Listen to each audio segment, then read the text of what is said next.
Good morning.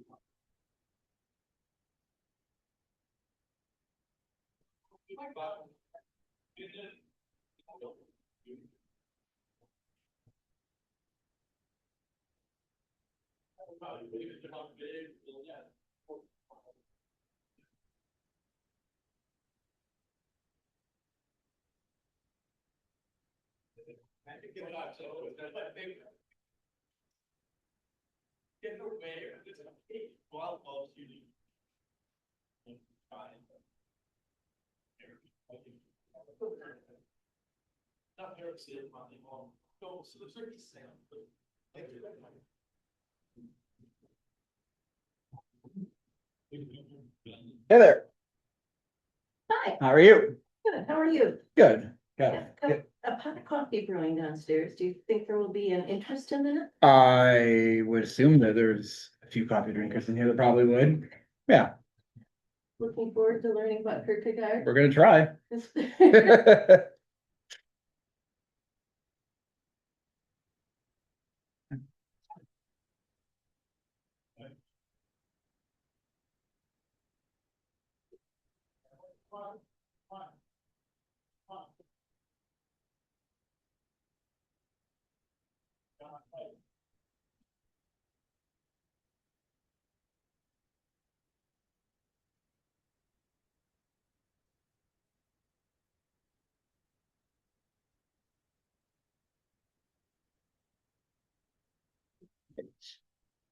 All right, got our first joiner online.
Everybody's talking a lot tonight, or today. Yes.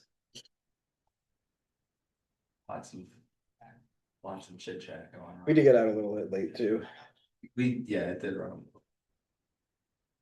Thanks a lot, Roxy. Yeah, I'll tell her that. I'll tell her. definitely blaming on her.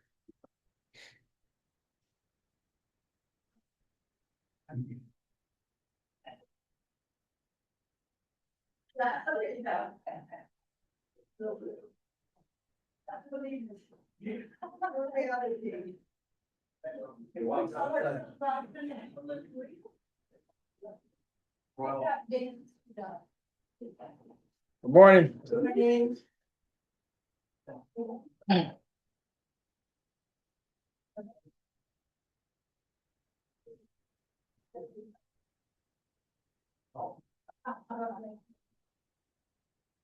Hi. Hi. Just once a day, man. Well, they have a big fenced yard, so they can do it. Got name tags on each corner. If everybody wouldn't mind for a couple weeks. Cause I'm so bad with names and I need to get them in my brain. It goes in my brain when I meet somebody and it's out. This is exactly what happens. Yeah, yeah.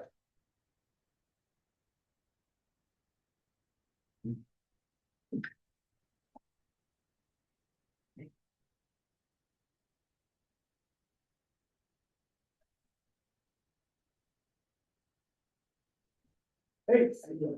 There we go. Good. Yes, it is. Does that go in the coat behind you? No, my vocal thing.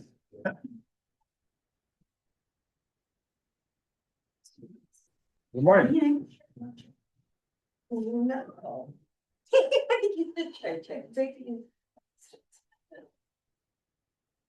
So guard clock stayed correct. Look at that. I was worried if it was gonna stay correct after last week. Yeah, it looks like it. So You know what?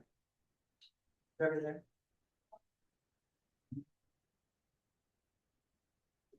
I'll be see. Others. We can shoot. A lot of name tags. I think everyone should wear it all day. yeah, that would be actually a real improvement for my life. Can you send me? Yeah. Name tags, Yeah. your name down? Yeah, And I used to look for a boss that got so angry when I couldn't remember. I'm Yeah. trying. I'm just not built that way. Yeah. I hope not. I probably should lead by example. That's why I like working where I work. Because everyone got it. Where's What's going on all these? Oh, okay. Choose. These leftovers? Who's got it? I don't know. So it's like. That's Right. No. Just check it. Here comes the pot of coffee. I don't know if they're for us or not. Yeah, no, that was brought up for a class. Okay, cool. But here comes the pot of coffee right now. Cool. There we go. Nice. That's it. Good morning. Yeah. Some of the people associated with the. Did you see that? I can say no. I just noticed. Oh, you don't want me, yeah, not me. I don't know. I'm not sure. But it will not. Same. I had a. That looks good. Conversation. It does. Yeah, that's good. Oh, wow. I'm excited. Probably not on my normal food diet. You know what? You don't eat 15 today, there you go. Yeah. Everything in moderation. Suggested that he call me, he got that suggestion from, and so he called me, he said, I didn't know. Where can I get Chuck's number? I called Tim Metcalf. To get my phone number. Tim had it. And we had a conversation that they had now. Wrong. Yeah, I think so, yeah. I think they were good. Yes. And, I know. Like to. My youth.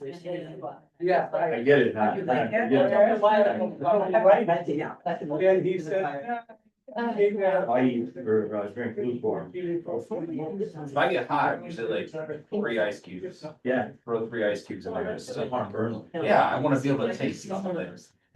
Yeah. It's like once it's burnt, it's burnt. It's burnt, so at least one. No, yeah. You're done. No, I'm not gonna take my every day. Yeah. Well, you. No, I didn't figure out it. Comes out on the first. Yes. He's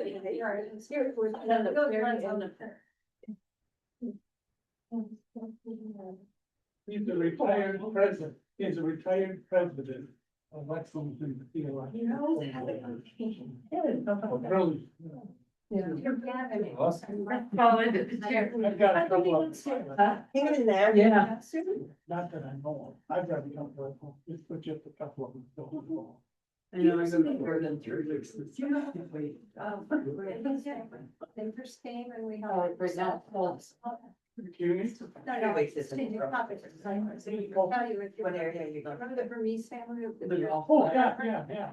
For the cute coral. Graduated last year. North from Myers. Having no idea. Friends in coral. And it's very convenient. Probably my brother. Hey, Doug. They stay, so. Oh, wow. And Gavin. And they to the house. Yeah.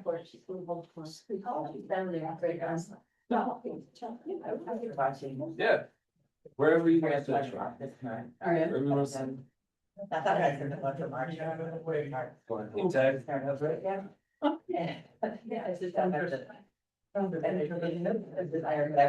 Alias?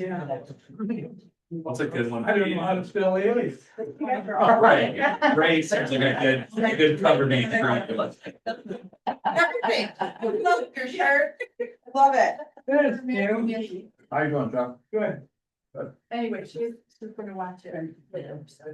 Oh, Dan, you need shorts, give me all, I think we're gonna. Someday I'll wear shorts again, next week. Oh, in a few weeks. Oh, I know. Next week, March starting. No. That's tomorrow. That's tomorrow. That's the second. Yeah. Right, it's February 1st. It's okay. Based on the way this is going, I don't know if we're getting, My parents. I think we might be getting 6 more weeks. What? My parents live in South Carolina. Yeah, oh, yeah. They got whooped. A bomb cyclone or something they called it. Yeah. I got a text from a friend in Florida, that people are talking about, but they don't know what to think, it's like 17-degree wind chill. Yeah. I'm not the guys that want to get snow. and want Yeah. to drive. Age like which one open. So excited. She got so Good. I'll be there. Yeah, so excited. No. They have changed away from the pool. Yeah, I did, they scared me. I always feel bad for those that are paid for agents to go to Disney World or something, and then it's 30. But it's a lot, it's like they're both. Let's crack. I mean, I don't know how many sweatshirts they have like in stock there. Like, yeah. Yeah, They have like an off-site mall. yeah, that's fair. Really are. They are. I guess people are taking things home, so, Right. yeah.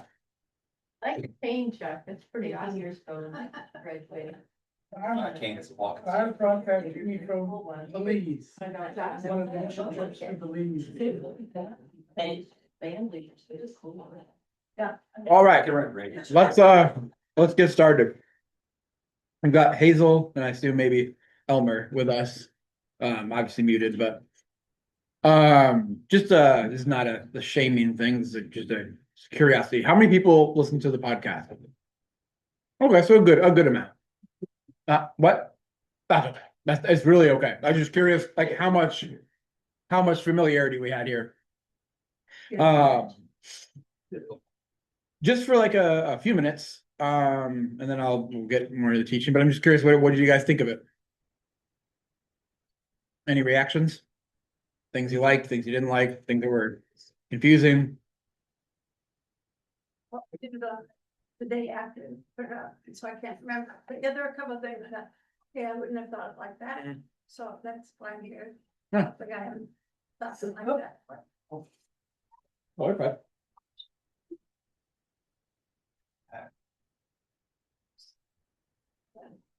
Anybody else? And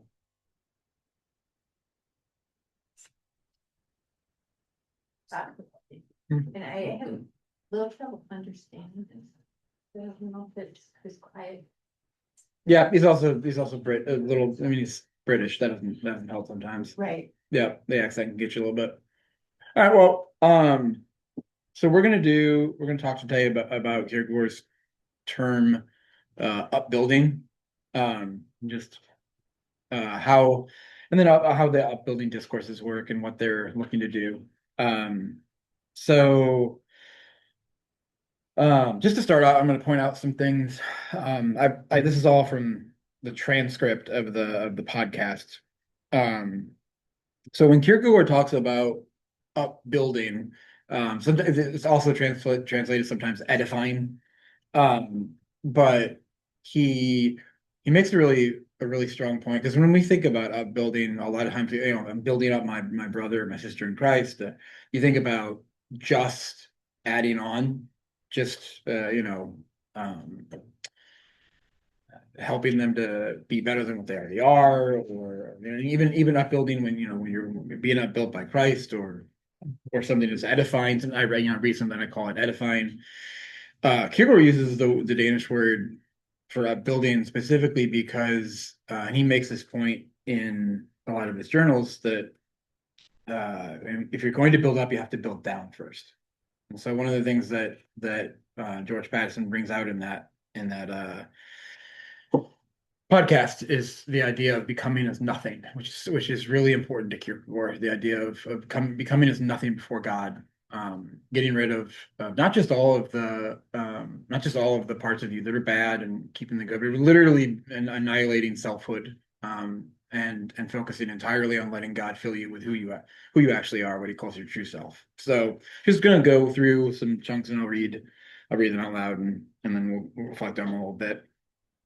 Okay, I went down too far.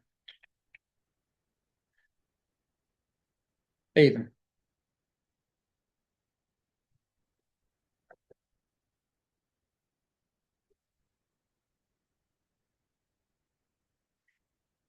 So he who is himself altogether capable of nothing cannot undertake even the smallest thing without God's help. Also, is this big enough for everybody to read, or need to be bigger? Bigger. Okay, yeah, I just realized, my bad. 10 times bigger. Yeah. We can do a lot bigger, I think. Let's try 200%. Yeah, we can go bigger than that.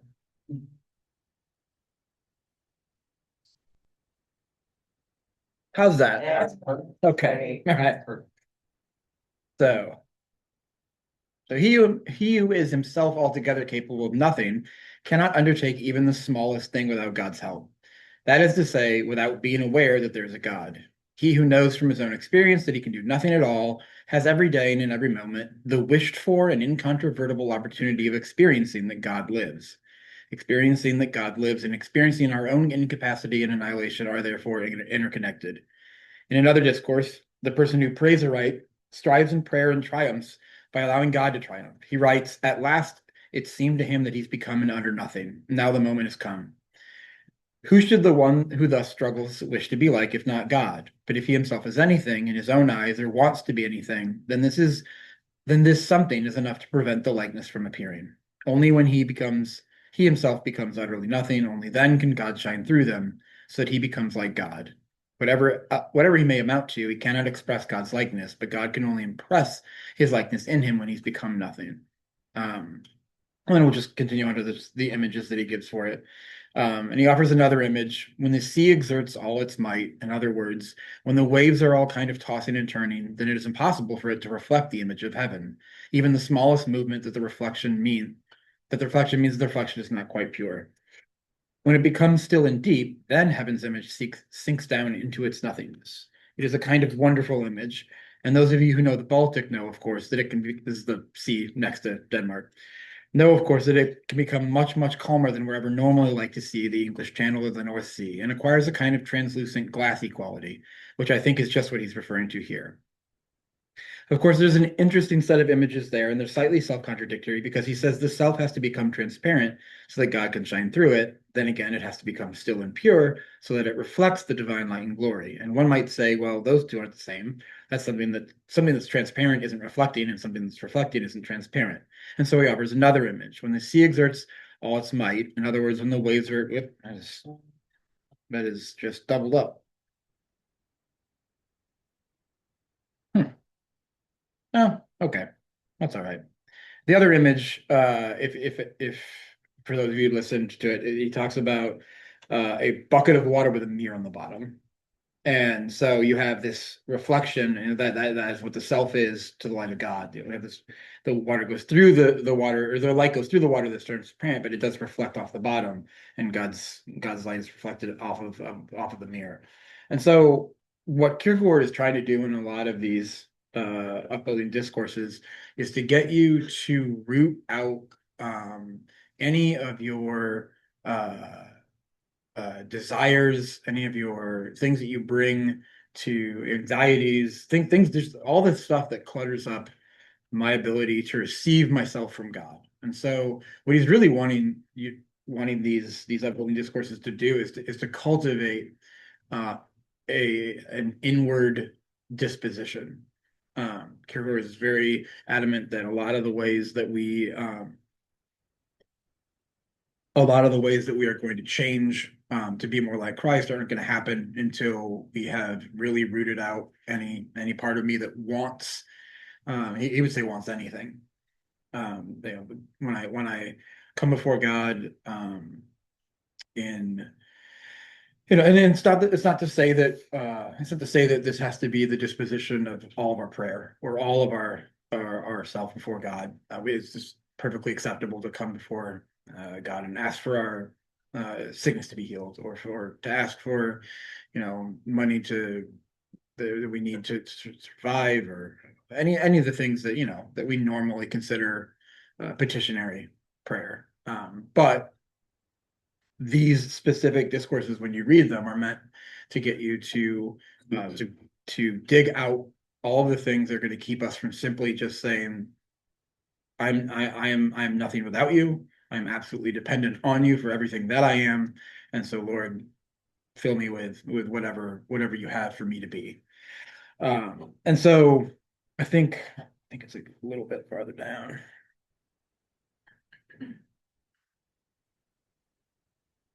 Yeah.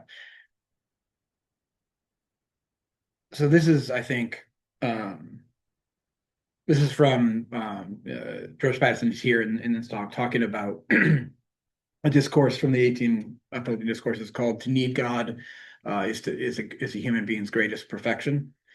And I think this really does get into that dependence too. And George Patterson brings out this need really well. So the word need is an interesting word, of course. Those of us who are parents and have had daughters kind of, know that, Mom, I need a new dress for Friday night. But, I got you a new dress last week. Yeah, but I don't know. That's horrible. No one want to wear that. There's different kinds of need. Kierkegaard's Danish term, trænger til, it actually is a kind of like driving towards. There's something kind of pushing towards, an urge towards God. We have a compulsion, if you like, towards God. So there's something quite active in it. But also, I think if you say, well, there's the need in the new dress. Well, that's not really a need. That's just a want. And then you're in the kind of desert and you're near death and you need some water and you say, I need water. Well, you really do need water. And if you don't get it, you die. And that's a need that has to do with lack. But then you could say, I need air. Well, I have air. I'm breathing now, of course. If I don't get air, I'll die, but I do have it. I need it, but I depend on it. And I think this is, in its third one, in a way, very much what Kierkegaard is saying. We need God in the way we need air. It's not something we don't have. And so I think a lot of what Kierkegaard is trying to do is to get us to become aware of that, to be aware that all of the needs that I have are the needs that I'm feeling. And I might be depressed today. I might want that to go away. I might be really excited about something that's going to happen this week. I might have a need for I need to talk to my wife because I know I wronged her yesterday and it's just nagging at me, and I know it's probably nagging at her. All these needs that we feel they have that are real. These are real needs. But when you are reading his discourses, which we will do more substantively, like we'll actually go through some of them together in the next few weeks. But when you read them, he's meaning for you to get to a place where you recognize that need. That God is, I need God like air, I need God I have, but he also wants you to recognize that God is here. You have him. You have God directly before you. But you can't see that unless you are digging out first. And so God is, once we have dug out to a place where I've made myself as nothing. I've recognized my absolute dependence and need for God. Well, then God can build. Then we can be edified. Then we can be built up. And then that was a really long one.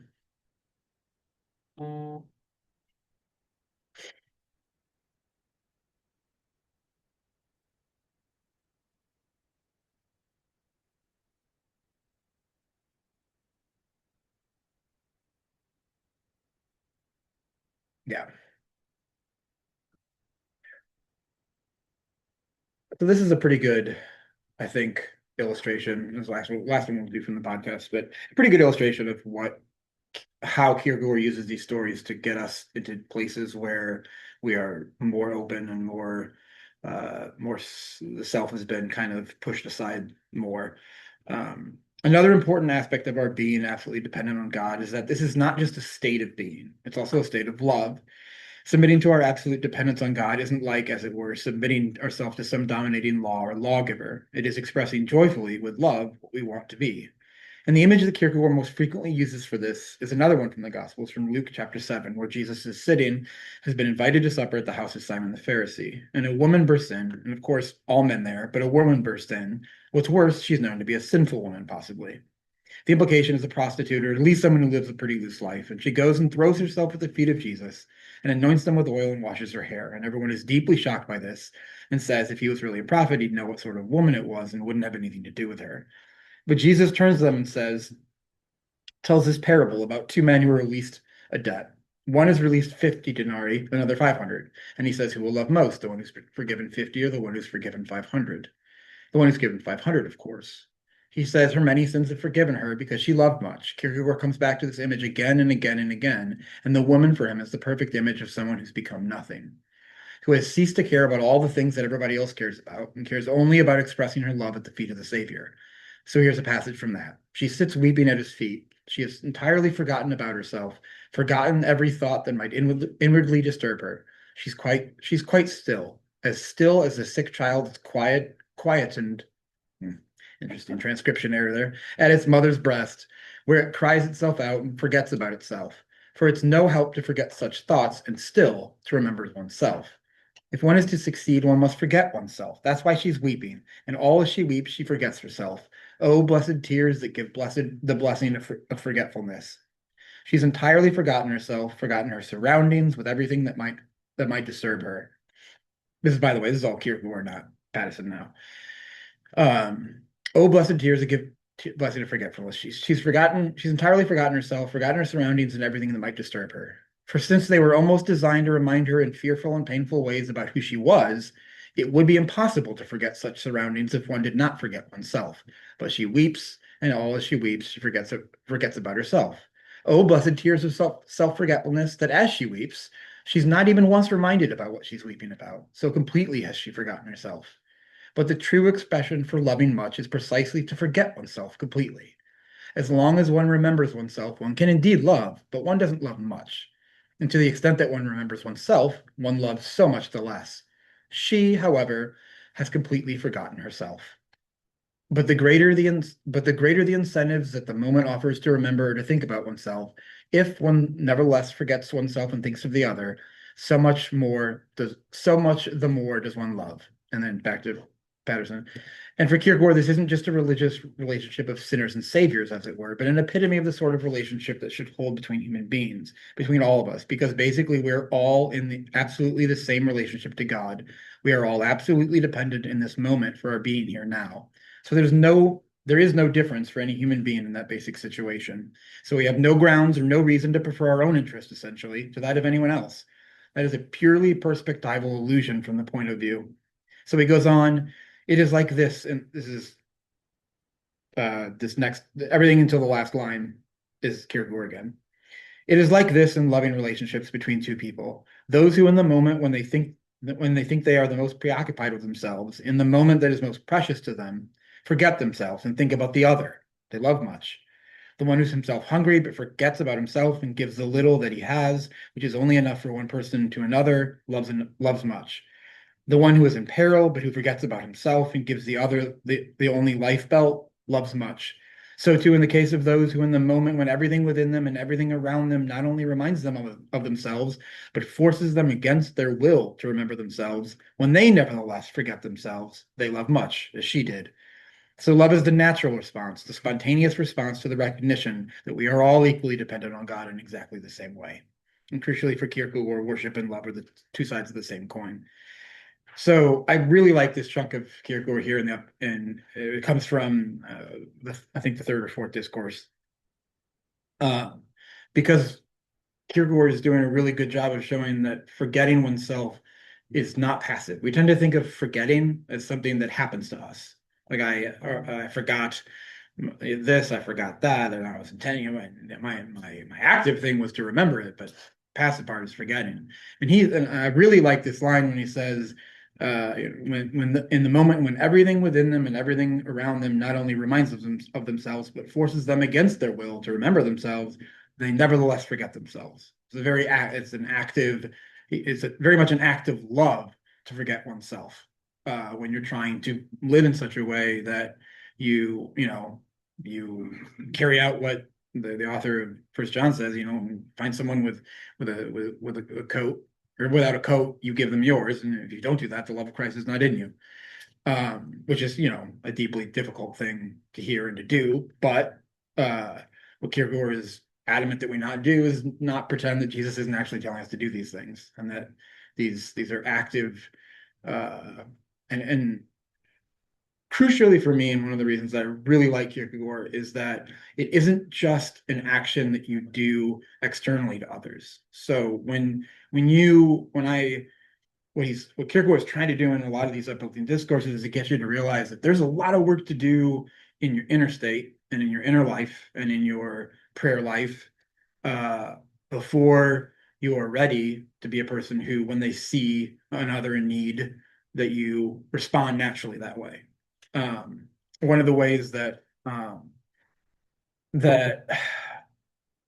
my old professor and good friend of mine talks about Kierkegaard's understanding of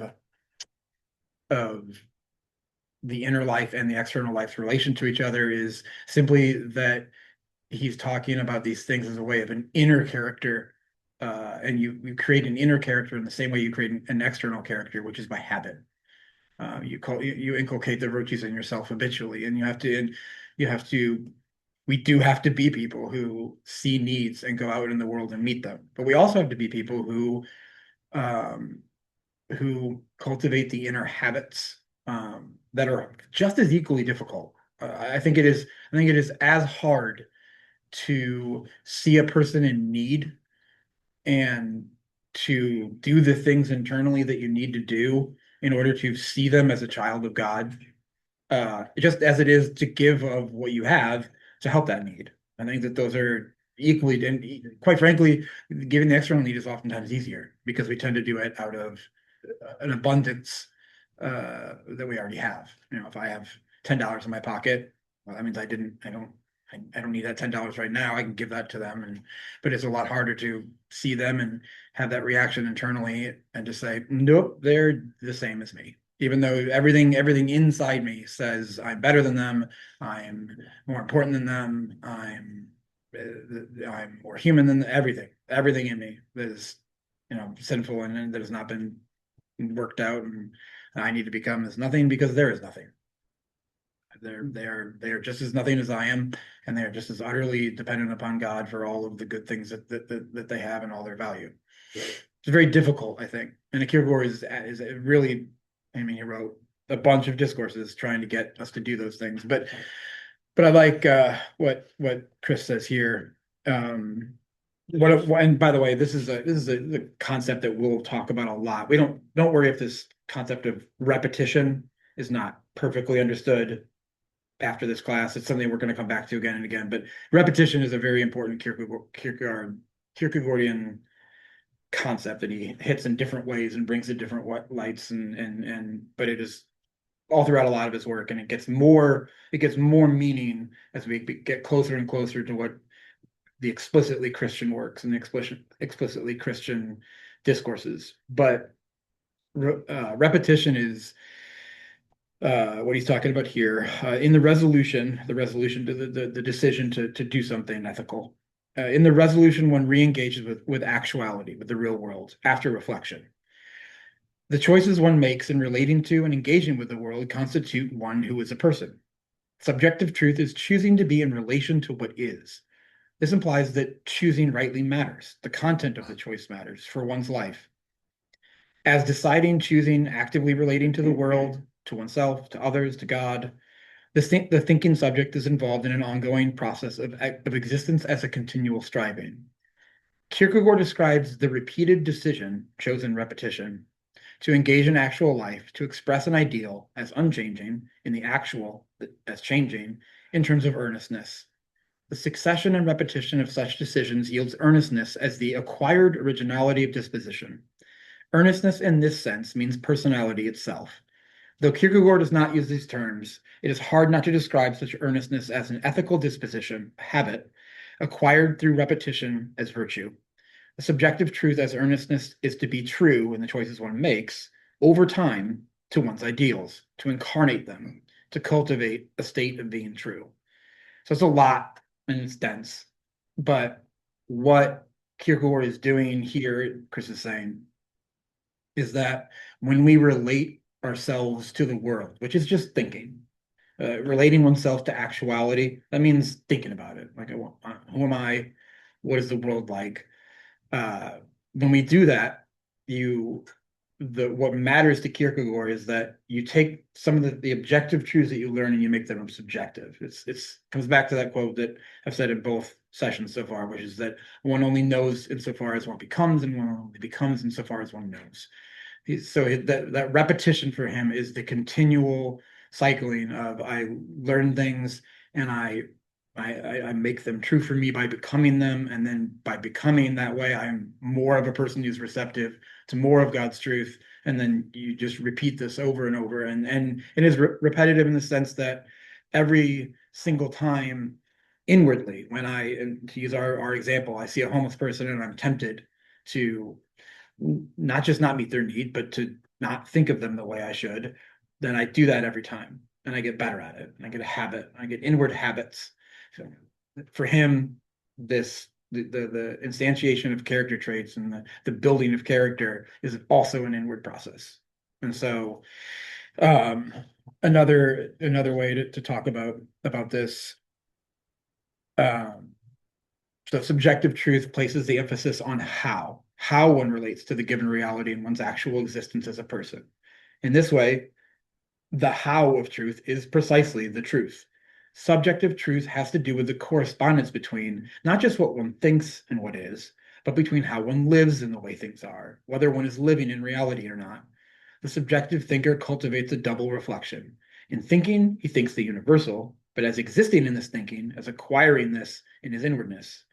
What Kierkegaard advocates is a movement from the objective to the subjective, from reflection to resolution, from abstraction to action.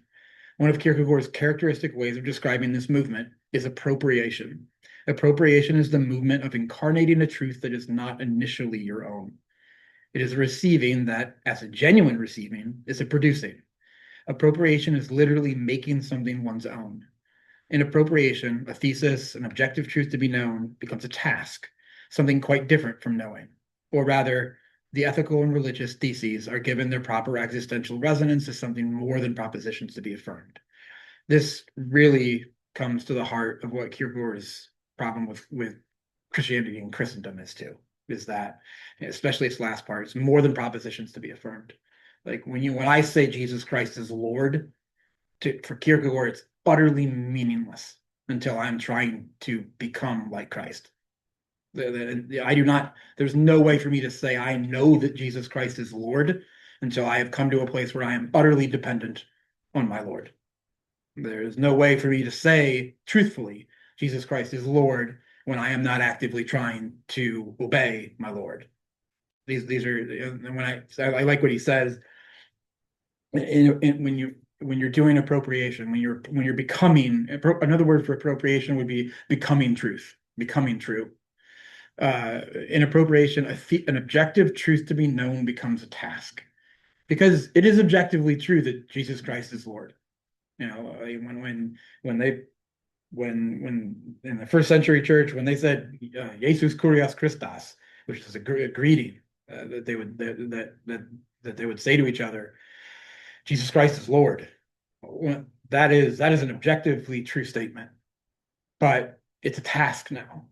Like when I say Jesus Christ is Lord, I am making Jesus Christ Lord. I'm making that true for me. And so when we hear subjective truth kind of tossed around in the postmodern situation, oh, it's true for you, but not for me. What we tend to think of that, what in that postmodern sense, what you're saying is, oh, you have one person has an objective truth and another person has objective truth, and it's true for each one of them. But Kierkegaard, that's not what he means by subjective. What he means is you've absorbed it. Like you have this is not something you merely hold in your mind. It's a part of who you are now. And all ethical truth for him is that. You cannot know any ethical truths. You cannot know any truths about the good, about what is, to use the philosophical sense. Even because in his upbuilding discourses, Kierkegaard is talking in things that are true for Christianity, but these are really written in a way that are just as true for a Buddhist, for a philosophical Platonist, anyone who believes that there is the good, and which we as Christians absolutely do. Now he's going to add a explicitly Christian incarnated sense to these later on. Those are the stuff that I like the most. But this is really, really, I think, important to absorb that this is universally human. This is something that, like, ethical truth is this way. Like, and now he's going to go on to say that the reason that it's this way is because Jesus Christ is the truth, and he was a human, and he instantiated all these things in his life, and we have to be the incarnation that he was. But even without that, Kierkegaard's not saying anything that Plato would disagree with or Socrates would disagree with. That, if you claim to know ethical truth but have not done it, then all you know is a sentence, a proposition. Yeah, it's good to give to the poor. Yeah, sure. But what does that actually mean if we don't do it? It's not like saying the sky is blue. I don't have to be that. But saying that it is good for a human being to give generously. Well, how am I going to test the truth of that proposition? Well, by being it, by doing it. And that's the only way that we find out whether things are ethically true, is by making it a task. And then what time we got? Just want to read a few quotes from the actual from the discourses. So this is from To Need God as a Human Being's Perfection. It by no means follows, however, that a person's life becomes easy because he learns to know God in this way. On the contrary, it can become very hard. It may, as stated before, become more difficult than the contemptible easiness of sensate human life. But in this difficulty, his life also acquires ever deeper and deeper meaning. Should it mean nothing to him that he continually keeps his eyes on God, that he, although he himself is capable of nothing at all, with God is capable of ever more and more, that he is capable of overcoming himself, since with the help of God he's indeed capable of this? Should it have no meaning for him that he's learning ever more and more to die to the world, to esteem less and less the external, what life gives and takes, what he himself is permitted to achieve in the external world, but to be all the more concerned about the internal, about an understanding with God, about having to remain in it, and in it to learn to know God as one who makes everything serve a person for good if he loves God? And should not this even have meaning for him in making the adversities of life lighter? Since it is always true that the person who has something else to think about and thereby is kept from being occupied with grief finds it lighter. Finally, should it not have meaning for him and be a blessed reward that the most vividly and confidently, I don't know if I wrote that down right, that God's should not have meaning for him and be a blessed. I'm guessing the more. Anyway, finally, should it not have meaning for him and be a blessed reward that the most vividly and confidently understands that God is love, that God's goodness passes all understanding, and that he was not contented with the witness of others or with a view of the order of the world in the course of history, though this may well be far greater. But there is also a question of how one understands this, so one may truly benefit from it. We are not saying that knowing God or almost sinking into a dreaming admiration and a visionary contemplation of God is the only glorious thing to do. God does not let himself be taken in vain this way. He's saying there, like, you do still have to act. Just as knowing oneself and one's own nothingness is the condition for knowing God, so knowing God is the condition for the sanctification of a human being by God's assistance and according to his intention. Wherever God is in truth, there he is always creating. He does not want a person to be spiritually soft and to bathe in the contemplation of his glory, but in becoming known by a person, he wants to create in him a new human being. That is, I think, what Kierkegaard is trying to do in a lot of these is, look, reflection is good. Thinking through these things is good. But that reflection has to be an internal thing that you do. This is an active process.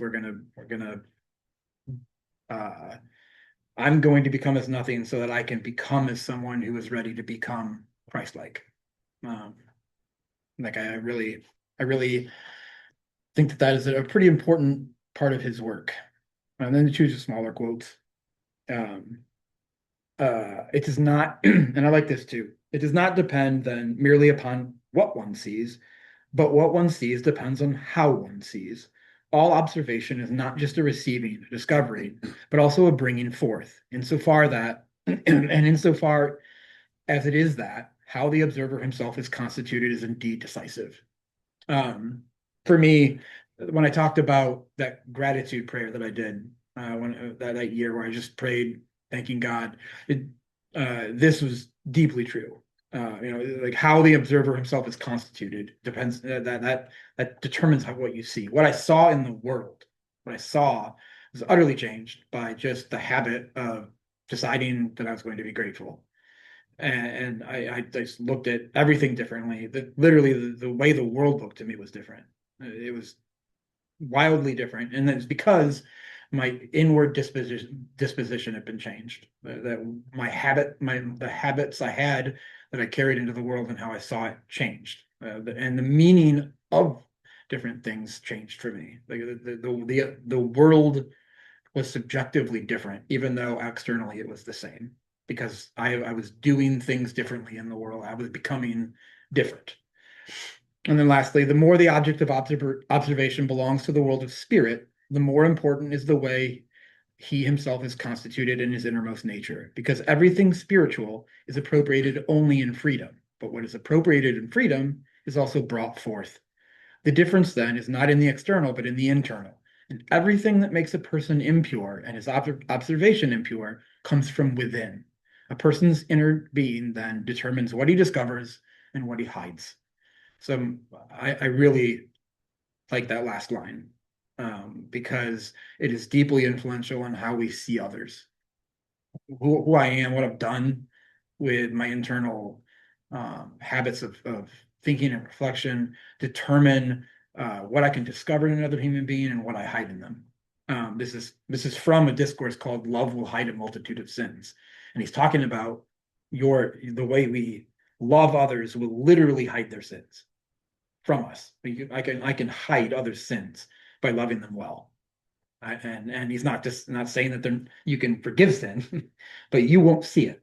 And this is, I think we can all recognize that this is deeply true in any relationship that we've had that's been intimate, whether that's partner or family. When I choose to just I see my wife. I shouldn't give actual examples. When I see something, when Judith does something to me that I think is unkind, which is not common, but if I have cultivated a sense in which I'm not going to be offended by that, then I'm not offended by it. It's not a sin. It just covers it completely over. I just don't let it hurt me. Not because I'm so thick-skinned or because I have become better than her, but because I just refuse to let something or little sins be sins for me. And that's a very real thing that we can do. And so that I love that a person's inner being then determines what he discovers and what he hides, specifically in those we see. And so and I'll be the first one to admit, this is deeply difficult for me. I am not a people person. Like I'm an engaging person, I think, but I am also like deeply, deeply, deeply introverted. like I do not like to be I don't seek out social time with anything other than a few people. Or a And dog, from what I'm told. but that's very different. Dogs don't demand me. They don't demand eye contact, but it is something that I have to work on all the time because I recognize that one, when I'm in somebody's life, that I have the ability to give a gift of presence that is a basic human presence, but also if I'm someone who's not going to give it all that well, it's going to mean a lot more, and that's a responsibility. And then also just I'm naturally bent to just be to excuse my own selfishness because I'm not neurotypical and because I'm someone who is introverted and because it's such an exhausting thing for me sometimes, I just think that I'm somehow exempt from that, and I'm not. And I have to work very, very hard on these internal states to make sure that I am not going to, that when somebody comes up to me and I don't expect it, I don't go, ugh. And that seems silly, but it's a big, like that can, it can change somebody's day if I give them a minute. It can be an opportunity for me to bless them in some way, or and on the flip side of that, they might walk away and just not have a relationship with me. There's just a lot of those things that go on, but I need to, I have to work to be someone who is able to discover things in people instead of just hiding from and of them. But yeah, we're getting to 11:30. So thoughts, questions? A lot of words. Sorry. The way you described yourself surprises me, knowing you're a bartender. Yeah, that's easy. That's 5-minute increments. They can't talk to me any longer. It does surprise a lot of people, but I do like engaging people. I just like to engage them on my own terms, and that's the selfishness I'm talking about. Is like I want to be able to, and also there there are a lot of like what's the right word for it? There's a lot of those conversations are on tracks. Yeah. And they only go one way and they only go so far, and that's fine. And I can repeat them, and I enjoy it. But I also Judith will tell you, like, if I work 2 days in a row, I'm not doing anything the next day. Like my batteries are gone. Like I used to work Saturday nights and late, and then Monday, Tuesday I would close as well. And on Wednesday, Judith knew, like, I just probably not gonna see me till 3. Like, and even then I'm just gonna, eat Cheez-Its on my underwear on my couch downstairs and watch TV and just like get the batteries back. Yeah. But yeah. One of the things you're talking about here is, he's telling us that you are here in this state and this is where you are. And to me, I think it's significant that yes, you have reached this point in time and in your frame of mind and reference. But I think the significant thing about that is it is a process, and it is a continuing process to get from here to there, and then hopefully from here to there. It's a continuing process and something you have to be continuously conscious of. I think that's significant because what comes across sometimes when we're talking about this is a state where you are. This is a state where you are at this time. Yep. But before that, I was traveling. Yeah. And after this, I hope to be traveling more. But this is not a state where I am. Yeah, you don't arrive. Yeah, exactly. Yep. For Kierkegaard, the train doesn't arrive to the station until after your funeral. There's plateaus to be sure, but yeah. Yeah, along those lines, that's what I was thinking, especially at first with the women at Jesus' feet. That, like there's a saying, sometimes people hit rock bottom, and then so that was sort of that, and that's what I was envisioning in somebody who has hit rock bottom. But if you're not a person who's necessarily hit rock bottom, or maybe it's not the bottom that somebody else would experience versus what you would experience, but yes, you're on this journey in this, because there's the babes in Christ, and then there's there's different levels of we are. And part of me initially was thinking, wow, should I feel guilty? I don't know where I'm at, but should I feel guilty that I'm not like in that like 0% and then come up? And it's like, no, it's like it is a journey. But yeah, if you put your mind in that thought process, maybe it's easier to get. And what is an endpoint anyway, And what you're saying is not wrong. Kierkegaard is also saying something higher than that too, though. So when he says, because we do exactly what you did, and it's not wrong. We look at the woman and we think, oh, it's a whore, and this whore has come in and she's hit rock bottom. I mean, she's just, I mean, assumedly does not want to be a whore anymore, to use the actual language of the Bible, the Greek. Seemingly in a terrible place, rock bottom, right? And Kierkegaard is not at all even acknowledging or discussing that aspect, which again is true. He's saying this is, you should be like her, not be like her in her debasement, or in the fact that she's hit rock bottom. You should be like her because she went into the Pharisee's house and she had a million reasons to remember herself. I'm a prostitute. They're not like, I'm gonna go in and I'm gonna make a fool of myself. How can I go in how can I go before the Lord when I'm this? She forgets all of it. She just goes in and all she cares about is prostrating herself as nothing before the Lord, her Lord, the Lord Jesus Christ. And this is aspirational. We should be like her. All of the things that tell us, all the we should forget ourselves like she did, because that she had to. She couldn't have gone in and done what she did if she had been thinking about all of those things that would keep her from doing it. The shame, the embarrassment, uh, the the impropriety of it, all those things. She forgot it. Kierkegaard just, the way, when I was reading that, he kind of goes back to the same thing, and a new little bit, and a new little way. It's what Kierkegaard does in a lot of his discourses. Is they're long, and they can sometimes feel repetitive when you first start reading them, and then you realize the repetition is a feature and not a bug.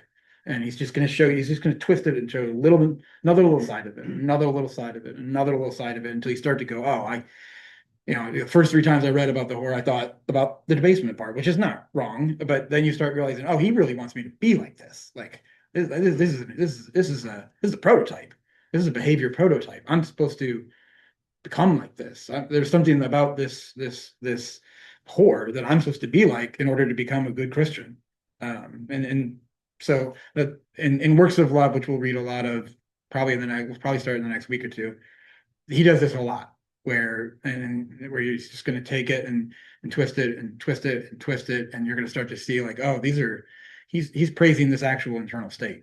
This of what this woman has done, which I appreciate about him, because one of the things that I appreciate the most about Kierkegaard is, especially in his discourses and deliberations, is that he is an unbelievable exegete of scripture, in terms of the living, like living it. Like he'll take one verse, and just seemingly beat it to death.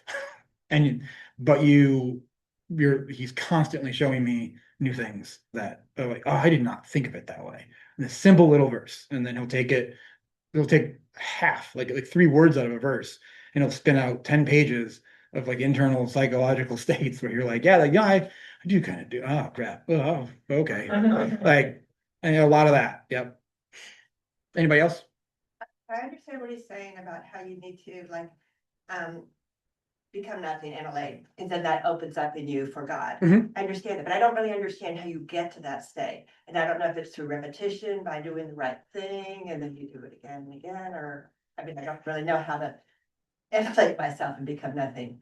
So yeah. So I think there's a fantastic question. Like, pragmatically, how do we do this? I think the answer to that is pretty much what you said, which is that you cultivate a habit of prayer in which you try to get your mind to still, and a lot of these is giving things up to God. All right, God, this is bothering me. Let's get that out of the way. And then try to get to a place where you're listening. I don't have a great Kierkegaardian answer off the top of my head that I can give, like pragmatic step by steps. I know where I would find it. I'll look this week and see if there's a good chunk that answers that well from Kierkegaard. Yeah, But off the top of my head, I couldn't give you like a perfect Kierkegaardian answer to the actual what are the specific prayer habits and specific habits. I think a lot of it he's trying to do is more inward in a way that is less. Yeah. I don't have a perfect answer for that. I'll look and see if he has a good chunk on that, and I'll come back next week, or I'll put it up on the website, one of the two, or email it out. I hear what Gail is saying, when you hit rock bottom, you really turn to God, you have nothing else. But it's harder when you're not at rock bottom to open up in that way. Yeah, no, it definitely is. But I think Kira's main point is we should be doing that daily. So yeah, it's hard. It ain't easy. Yeah, and he specifically says this is the hardest thing you'll do. Are we at that point perhaps if, when we make the choice to, as an adult or, and to baptize ourselves into Christ? I mean, to me, that's like washing away the old and coming up, like, is that at least a step, maybe? That's an initiation. Yeah. Yeah, but this is I think like Chuck was saying, this is every day for Kierkegaard. This is every day. I mean, ideally, if you were a Christian, you were doing this, working to become as nothing before Christ, and to receive receive yourself from Christ every day. This is an active part of being just a human being, because human beings are created by God and receive ourselves from God, and in Him we live and move and have our being, to quote, scripture. Anybody else? Kind of like, where would I feel like having faith in God and having faith is like maybe parallel to this, but at the same time, like her walking into the house, I could also say, I could see myself saying, I need faith in that you, God, to give me the strength to do this. Mhm. But that I don't know if that's similar or different or completely not related to the same thing. Like this feels like serious psychological work and spiritual work. Like the last couple of weeks, like I don't know about the rest of you, but like the existential being of myself this week was just like bombarded by the world, right? So you have to kind of like, holy moly, Yeah. come back and be like, what can, whatever. So like, what part of like having faith in God, where does that align with this? This is part of having faith in God. This is part of, so for Kierkegaard, the word faith is very much it is not propositional. And when I say I believe in God, it's not a proposition. I mean, propositions, it is propositional. It's just the propositions are teleologically suspended within the idea of faith as trust. Faith in God is trust. Faith in God is, when I say, I have faith that God loves me. It's the same thing as saying I trust that my wife loves me. Not the same, but like you and I trust this person with my life. That's faith. Like I'm literally willing to risk all because I trust. And trusting is not just mental. It has a whole being type of thing. Like I trust with with my mind, with my actions, with my heart, with faith is, and so this is part of building that trust. So this is some of what this is for Kierkegaard, this idea of becoming as nothing, receiving myself from God, as he calls it, resting transparently in the power that created me. Like those inner activities are the life of faith. Now that's not the only part. And Kierkegaard is also going to go on to say quite a bit that if you don't do anything about it, then you didn't do anything inwardly anyway. If you're just what we talked about today could happen alone in a room of a monastery, and then you've never seen another human being the rest of your life. That you could do that, but it's not complete.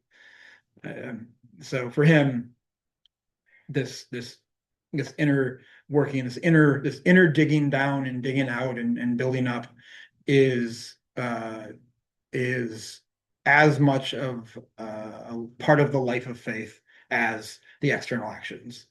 So he takes a very, for a Lutheran, he takes a very strong love of, James, like faith without works is dead. So. Any other questions? Or was that when you came out with all this stuff, like, why was it like, what was the aha for the community? Why, was it at all controversial? Like, what was so different than what the faith community was at the time that what used to? Well, so that's a good question. So these all came out with the pseudonymous works at the same time. So the really controversial stuff was the pseudonymous works because they're, I mean, like for example, Either Or, which is his first major work, which came out with the first chunk of it, has a chunk in it called Johannes the Seducer. It's literally just the diary of a man seducing a woman. And some wild stuff in there, like it's weird, but he's doing something specific with it. And so that stuff was super controversial. And also, again, not in his own name. It was under a pseudonym. These were non-controversial for the most part. People didn't really understand what he was doing until long after his death in terms of what these upbuilding discourses were doing. And Kierkegaard himself knew it. Like when we talked in point of view, he's like, nobody's gonna understand this until after I'm gone. But you do get a lot of this kind of stuff in the later Christian works, and those were the reception on that was interesting. Some people really praised his later explicitly Christian work.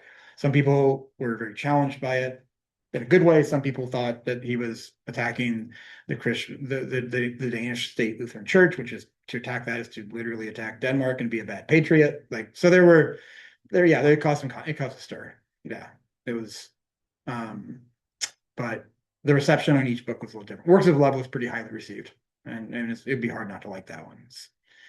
But we're getting a little late. I got a question for you guys though. Is this format good for you guys? Like the talk for about this long, and then we have some questions and answers. Would you like more talking, less talking, more question answer, less question answer? Are we feeling okay? Good banter back and forth always helps keep. Yeah. that flowing.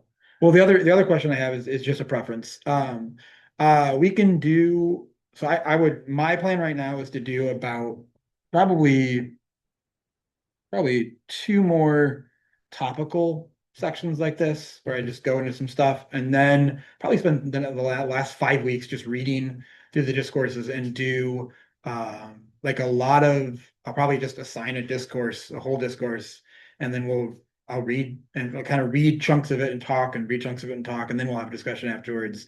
But is a couple more like this okay? Are we bored? Are we doing okay with some teaching that isn't as much into Kierkegaard and is more about him?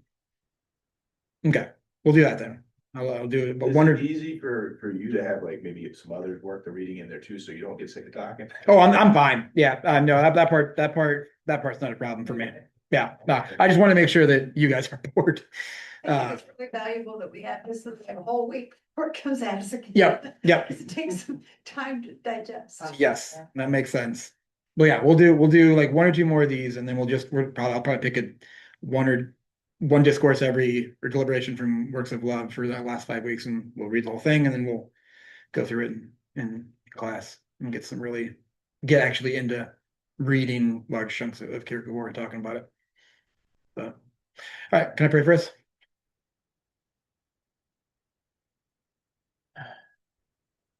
Father, we thank you that your church is a church that transcends the moment. We thank you that we live surrounded by a great cloud of witnesses who, though they may not be present to us, are absolutely alive. We thank you for your beloved son Kierkegaard, who gave his life to teach and burned himself out that others might know and become like you. That his service would help us to existentially really engage and invest our lives in becoming like you. And I pray that as these next few weeks go on, that you would use his words to direct us towards yours. I pray this all in your son's holy name. Amen. Thanks, guys. Thank you. And who brought the snacks? Should we do a snap? Thank you, Marcia. That was That was my favorite thing about our old church, like, we had small group like we would usually have.